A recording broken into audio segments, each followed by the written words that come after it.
The boy was born 7 months prematurely and, by the will of fate, was born lifeless. Thanks to the skillful hands of the medical team, he was resuscitated, but the tests on this are far from over. The baby was engulfed in a cascade of health problems, as a result of which half of his tiny body was paralyzed. For the next 3 months, the parents wandered through the labyrinths of doctors' offices, desperately looking for a glimmer of hope for his precious son.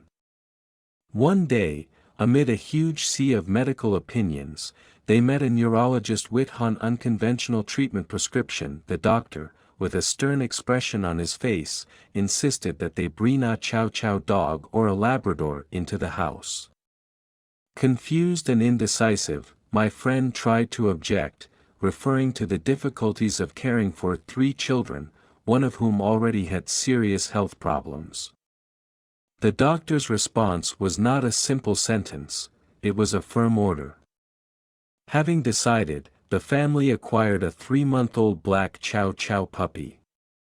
The older girls were thrilled at the prospect of a new furry friend, but the dog, surprisingly, showed no interest in them. Instead, the little dog rushed to the paralyzed boy and, to the shock of the parents, began to chew him gently. Puzzled and worried, the parents at first thought of stopping such unusual behavior. However, by watching closely, they realized that the dog was only targeting the paralyzed side of the child. Shortly after the arrival of the fluffy healer, a masseuse entered their lives, hoping to contribute to the child's recovery.